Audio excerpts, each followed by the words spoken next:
తప్పు చేసి దబాయిస్తే అది నిజమవుతుందని చంద్రబాబు నాయుడు అనుకుంటే అది ఆయన భ్రమే. జనాన్ని మాయ చేసినట్టు శ్రీవారిని మోసం చేయాలంటే కుదరదన్న విషయం చంద్రబాబు నాయుడు తెలుసుకోవాలి. నిన్న జగన్ గారు తన తిరుమల పర్యటన మీద స్పష్టంగా ప్రెస్ మీట్ పెట్టడం జరిగింది. అయినా దాన్ని ఒప్పుకోకుండా చంద్రబాబు నాయుడు తప్పుల మీద తప్పులు చేస్తూ మళ్లీ మాట్లాడతాడు.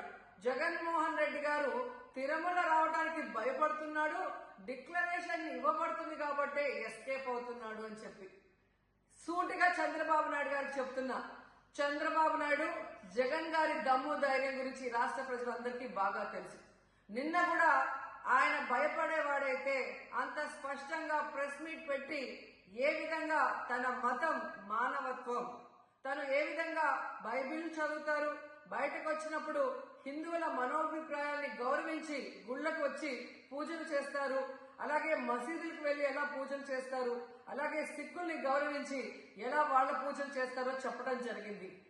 ఈ రోజు మీకు క్లియర్ గా తెలుసుకోవాల్సిన విషయం, మీకు దేవుడు అంటే భయం భక్తి లేదు కాబట్టి ఏంటనేది మీకు అర్థం కాదు. కానీ ఒక భక్తుడికి దేవుడి దగ్గరికి వెళ్ళాలి అన్నప్పుడు ప్రశాంతమైన వాతావరణంలో వెళ్ళాలనుకుంటాడు, ప్రశాంతంగా భగవంతుడిని పూజించాలని అనుకుంటాడు. కానీ ఈ రోజు మీరు జగన్మోహన్ రెడ్డి గారు తిరుమలకు వస్తానని అనౌన్స్ చేసిన దగ్గర నుంచి బీజేపీలో కొందరు, జనసేన, తెలుగుదేశం పార్టీ ఎలా అలజడి సృష్టిస్తున్నారో అందరూ కూడా గమనిస్తున్నారు. ఏ విధంగా అలిపిరి దగ్గర మేము అటాక్ చేస్తాం, అడ్డుకుంటామని చెప్పటం, అలాగే వైఎస్ఆర్ కాంగ్రెస్ పార్టీ నాయకులందరికీ, కార్యకర్తలందరికీ నోటీసులు ఇచ్చి జగన్మోహన్ రెడ్డి గారి పర్యటనకి పర్మిషన్ లేదు కాబట్టి ఎవరొచ్చినా అరెస్ట్ చేస్తామన్నట్టుగా భయభ్రాంతులకు మీరు ఎలా గురి చేశారు. అండ్ ఈరోజు కుల రాజకీయాలు చేసి రాష్ట్రాన్ని భ్రష్టు పట్టించడమే కాకుండా మత రాజకీయాలు కూడా మీరు ఎలా చేస్తున్నారో అందరూ కూడా గమనిస్తున్నారు.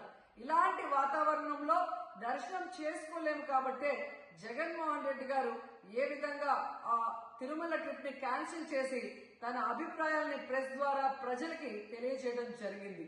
సో నిజమైన భక్తుడు జగన్మోహన్ రెడ్డి గారు ఎప్పుడైనా మళ్లీ వెళ్లి వెంకటేశ్వర స్వామిని దర్శించుకోగలరు. 5 సంవత్సరాలు తన తండ్రి మరి ముఖ్యమంత్రిగా వెంకటేశ్వర స్వామికి పట్టు వస్త్రాలు ఇచ్చారు.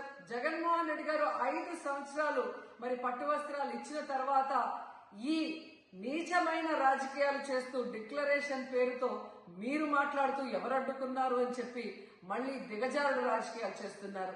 సో భగవంతుడితో పెట్టుకున్న చంద్రబాబు నాయుడు నీతో పాటు ఆడిస్తే ఆడే వాళ్ళందరికీ కూడా భగవంతుడు గట్టిగా సమాధానం చెప్తాడు.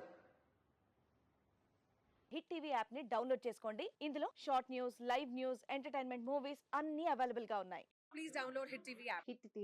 హిట్ టీవీ యాప్ ని ఫ్రీగా డౌన్లోడ్ చేసుకోండి.